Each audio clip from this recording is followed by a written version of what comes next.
Kegigihan seorang Benny Murdani untuk berjuang di medan pertempuran memang patut diacungi jempol. Meski kini raganya sudah tidak ada lagi, namun semangat juangnya masih terus membekas di hati TNI. Perjalanan karirnya sebagai perwira tinggi juga tidaklah mudah. Lalu seperti apa kisah selengkapnya? Simak videonya dalam video polemik kali ini. Sebelum jauh membahas soal kisah-kisah unik yang dialami oleh Benny Murdani, kita simak dulu profil lengkap berikut ini. Benny Murdani merupakan perwira tinggi TNI kelahiran 2 Oktober 1932, sosok yang sangat berpengaruh dalam sejarah TNI dan dunia intelijen. Pria yang lahir di Cepu, Blora, Jawa Tengah ini merupakan anak dari RG Murdani Sosrodirjo, seorang pekerja kereta api, dan ibunya seorang Indo-Eurasia bernama Janroh yang berdarah Jerman. Benny merupakan anak ketiga dari 11 bersaudara. Benny menyelesaikan pendidikannya di sekolah menengah pertama dan melanjutkan ke sekolah menengah atas, sembari bekerja paruh waktu dengan membantu sang paman menjual barang. Setelah lulus SMA, Benny lalu mendaftarkan diri bersama dengan brigadenya di Pusat Pendidikan Perwira Angkatan Darat P3AD dan mulai berlatih di bulan Januari 1951. Pada saat yang sama dirinya juga mengambil bagian dalam Sekolah Pelatihan Infanteri atau SPI.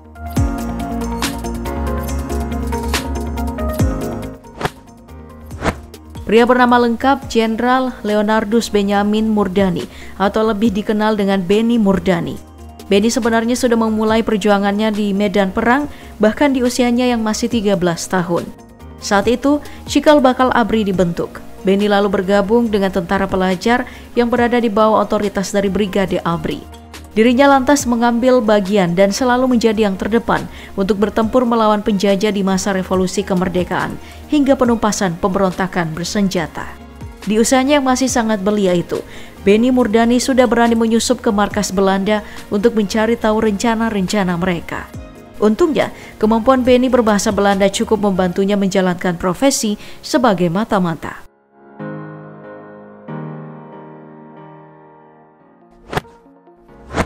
Selain terkenal cerdas, sosok Benny Murdani juga terkenal berani. Salah satu buktinya saat dirinya berpangkat Letnan 1. Kala itu Benny menjadi Komandan Kompi A Resimen Para Komando Angkatan Darat yang sekarang bernama Komandan Pasukan Khusus atau Kopassus. Saat itu Benny dan anggotanya mendapat tugas yang cukup berat untuk merebut Pekanbaru. Mereka akan bergantian diterjunkan dengan pesawat khusus C-47 Dakota. Sayangnya sang komandan tidak pernah berlatih terjun payung sebelumnya, sementara anak buahnya sudah memiliki wing terjun di dadanya masing-masing. Tapi berkat keberanian yang dimiliki, juga dibantu sedikit arahan dari Letda Suweno, Benny nekat untuk terjun. Sebagai seorang prajurit sejati, Benny membuktikan kemampuannya dan berkata, "Wedus atau kambing saja dipakein parasut, di tendang terjun bisa selamat, apalagi manusia."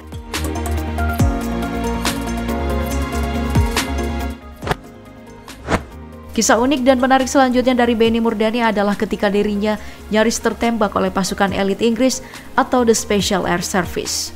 Kisah ini terjadi saat konfrontasi militer Indonesia dengan Malaysia di Kalimantan pada tahun 1964 lalu. Kisah bermula saat Benny menyusuri hutan lebat selama berjam-jam.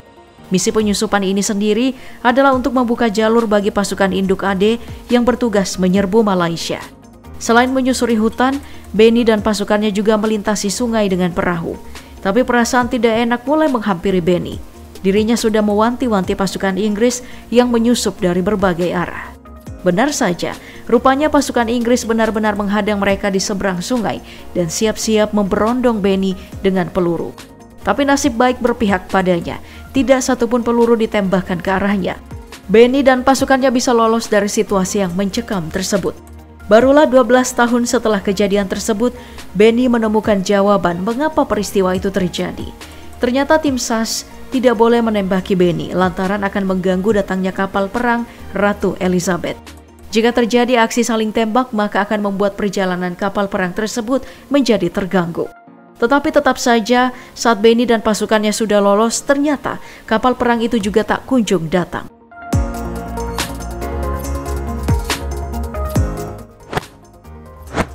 Kisah lain yang cukup dramatik juga pernah dilalui oleh jenderal berpangkat letnan ini.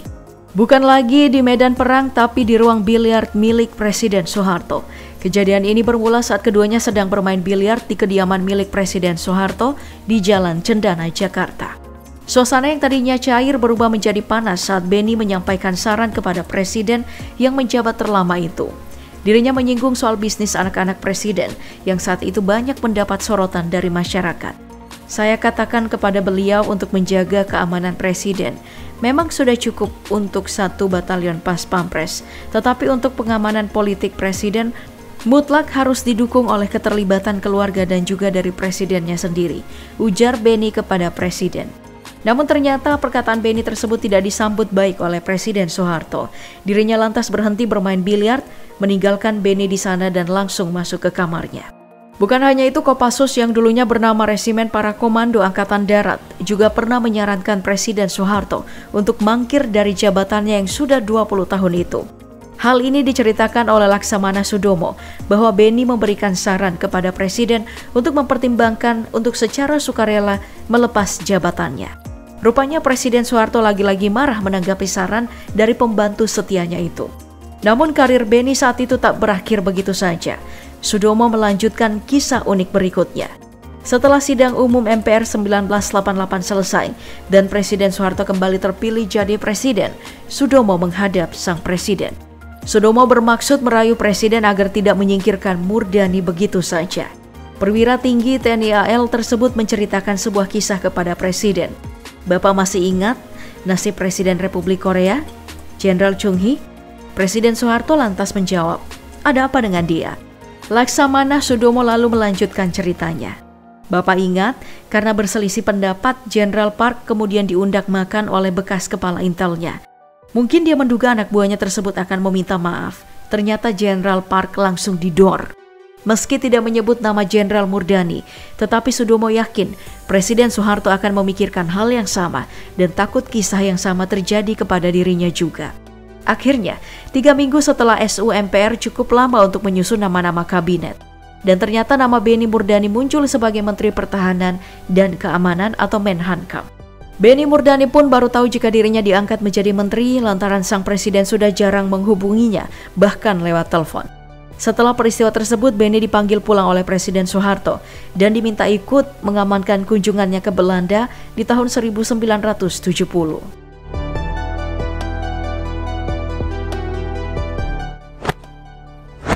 Kedekatan Beni Murdani dan sang presiden sebenarnya sudah terjalin cukup lama. Kisah selanjutnya yang terjadi antara pimpinan dan ajudan ini saat Beni menolak diberi bonus oleh Presiden Soeharto setelah menyelesaikan kasus korupsi uang Pertamina yang dibawa kabur ke Singapura. Uang tersebut diduga korupsi oleh Ahmad Tahir yang berhasil meloloskan sebuah proyek. Beni lalu diperintah oleh Presiden untuk mengusut tuntas kasus tersebut. Beni dan timnya lalu menyusun strategi yang dimulai dari upaya negosiasi. Namun langkah ini tidak berhasil. Langkah selanjutnya yang dilakukan oleh Beni adalah jalur hukum. Sidang perdana pertama kali dilakukan pada 11 Maret 1980. Tapi proses pengadilan ini berjalan sangat lambat dan memakan waktu sampai 12 tahun. Beruntungnya Beni pernah mencatat proses negosiasi mereka di secari kertas tisu dan menyimpannya hingga kasus tersebut terkuak. Atas kerja keras tersebut, Beni hendak diberikan bonus oleh Presiden Soeharto. Namun dirinya menolak dan menganggap hal tersebut adalah bagian dari tugasnya.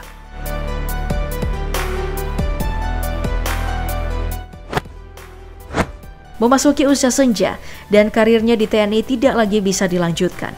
Kisah akhir hidup sang jenderal terbilang cukup menyedihkan. Meski terkenal cerdik di medan pertempuran, Beni Murdani di usia tuanya punya kisah yang cukup mengharukan. Suatu ketika, pria kelahiran 1932 tersebut bermain golf di Puncak, Jawa Barat. Namun naas saat kembali ke hotel, dirinya terjatuh dan tak sadarkan diri. Setelah kejadian itu, Beni divonis mengidap stroke. Dirinya yang sering tampil gagah dengan pakaian dinas, kala itu hanya bisa duduk di kursi roda. Pernah juga dikunjungi oleh Presiden Soeharto, namun dirinya tidak bisa berbuat banyak dan hanya menangis bersama dengan orang yang pernah sangat dekat dengannya itu.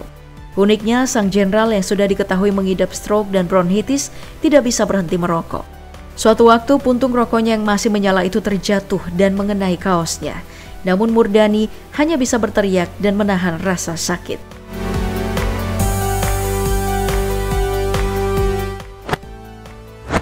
Selain itu, kisah akhir hidup sang jenderal juga terbilang unik lagi aneh. Bagaimana tidak, sang jenderal terlahir dari kedua orang tua yang berbeda keyakinan. Sang ayah adalah seorang beragama Islam sedangkan ibunya beragama Katolik. Dirinya dan adik-adiknya mengikuti jejak sang ibu. Kemanapun Benny selalu membawa Bible pemberian ibunya. Benny pun diisukan membenci Islam, namun dirinya pernah meminta untuk dimakamkan secara Islam. Benny juga meminta agar dikafani dan dibacakan Yasin layaknya orang yang beragama Islam. Di tahun 2004, Benny kritis di RSPAD. Adnan, sahabatnya yang pernah diminta untuk membantu proses pemakaman Benny secara Islam pun berusaha menjalankan wasiat tersebut.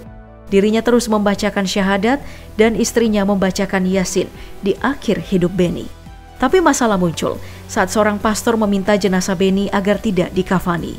Meski sudah dibujuk oleh Adnan, tetap saja sang pastor bersikukuh melarang. Kain kafan yang tadinya membalut tubuh Benny kemudian diganti dengan seragam lengkap dinas militer. Jenazahnya juga dimasukkan ke dalam peti jenazah dan Benny dimakamkan secara Katolik di Taman Makam Pahlawan Kalibata secara militer.